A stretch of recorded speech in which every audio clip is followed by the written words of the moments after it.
मैं अखिलेश कुमार और आप देख रहे हैं बहुजन सेंटर। आप सभी साथियों का मेरे YouTube चैनल बहुजन सेंटर में स्वागत है। साथियों, यदि अभी तक आपने मेरे चैनल को सब्सक्राइब नहीं किया है तो सबसे पहले मेरे चैनल को सब्सक्राइब कर दीजिए और बेल आइकन को प्रेस कर दीजिए, ताकि जब भी मैं कोई नई वीडियो अपलोड करूं तो उसका नोटिफिकेशन आप लोगों के पास में जाए। साथियों, लखनऊ विश्वविद्यालय के बहुजन समाज के प्रोफेसर डॉक्टर रविकांत जी ने एक बौद्धिक बहस में एक सच को कहा और उस सच को कहने की वजह से अखिल भारतीय विद्यार्थी परिषद के द्वारा लखनऊ विश्वविद्यालय के कैंपस में दूसरे दिन एक नारा लगाया गया कि देश के गद्दारों को गोली मारो सालों को।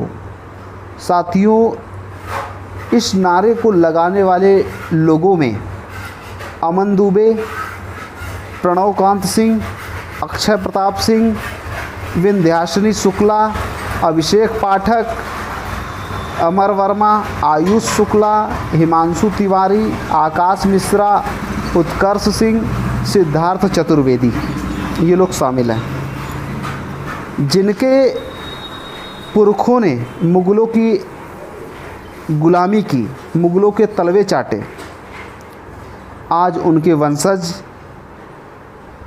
हमारे लोगों को, हमारे बहुजन समाज के लोगों को देशभक्ति का पाठ पढ़ा रहे हैं। साथियों, डॉक्टर रविकांत जी ने उस बौद्धिक बहस में ऐसा क्या कहा, उन्होंने ऐसी क्या बात रखी जिसकी वजह से ये मामला खड़ा हुआ। उन्होंने पट्टाभी सितार मैया की किताब फेदर्स एंड स्टोन की बात को कोट करते हुए अपनी बात को रखा, अपनी बात को कही। यदि सच कहना बगावत है तो समझो हम भी बागी हैं। साथियों, जब हमारे बहुजन समाज के प्रोफेसर के साथ जातिवादी गुंडों के द्वारा ये स्लोगन लगाया जा रहा है कि देश के गद्दारों को गोली मारो सालों को, ऐसा स्लोगन लगाया जा रहा है, तो फिर बहुजन समाज के जो अन्य लोग हैं उनके साथ कितना जुल्म और अत्याचार होता होगा, इसकी कल्पना भी नहीं की जा सकती। साथियों, डॉक्टर रविकांत जी ने पट्टाभी सितार मैया की किताब फेदर्स एंड स्टोन की बात उस बौद्धिक बहस में कही। उस पुस्तक में ऐसा क्या लिखा हुआ है जो रविकांत जी के द्वारा कहा गया। साथियों, वो मैं आप लोगों को बताना चाहता हूँ। साथियों, फेदर्स एंड स्टोन में लिखा है कि तत्कालीन शाही परंपरा के अनुसार जब मुग़ल सम्राट किसी यात्रा पर निकलते थे तो उनके साथ राजा सामंतों की बड़ी संख्या चलती थी। उनके साथ उन सब का अंतपुर भी चलता था। कहना ना होगा, मुग़ल दरबार में हिंदू सामंतों की संख्या बहुत थी। जब औरंगज़ेब बनारस के निकट के प्रदेश से गुजर रहा था तो भला क्या ऐसा कोई हिंदू होगा जो दिल्ली जैसे दूर प्रदेश से आकर गंगा स्नान और विश्वनाथ के दर्शन किए बिना ही चला जाता। विशेष रूप से स्त्रियां, अतः सभी हिंदू दरबारी अपने परिवार के साथ गंगा स्नान करने और विश्वनाथ दर्शन के लिए मंदिर आए। विश्वनाथ के दर्शन कर जब लोग बाहर आए तो ज्ञात हुआ कि दल की एक रानी गायब है। इस रानी के संबंध में कहा जाता है कि ये एक कच्छ की रानी थी। लोगों ने उन्हें मंदिर में जाते देखा था, लेकिन मंदिर से बाहर आते किसी ने नहीं देखा।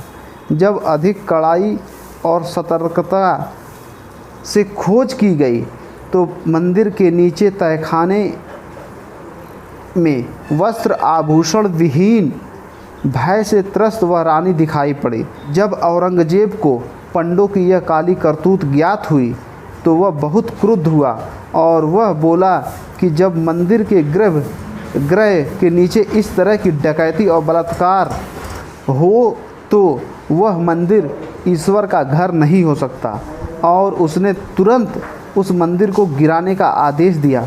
आदेश का तत्काल पालन हुआ, लेकिन मंदिर गिराए जाने से रानी अत्यंत दुखी हुई और उसने शहंशाह को कहला भेजा कि इसमें मंदिर का क्या दोष, दुष्ट तो पंडे लोगों का है। रानी ने यह इच्छा भी प्रकट की कि उस मंदिर का फिर से निर्माण करा दिया जाए। औरंगजेब ने अपने धार्मिक विश्वास के कारण, जिसका उल्लेख अपने बनारस फरमान में किया है कि एक नए मंदिर नहीं बनाया जा सकता, उसने उसकी जगह मस्जिद का निर्माण कराया। साथियों, ये बातें फेदर्स एंड स्टोन नाम की पुस्तक में लिखी हुई है। इसी बात को हमारे बहुजन समाज के प्रोफेसर डॉक्टर रविकांत जी ने बौद्धिक बहस में कहा। साथियों, मंदिर के गृह में यदि बलात्कार हुआ तो सही है, लेकिन हुआ इस सच को कहना गुनाह है। साथियों,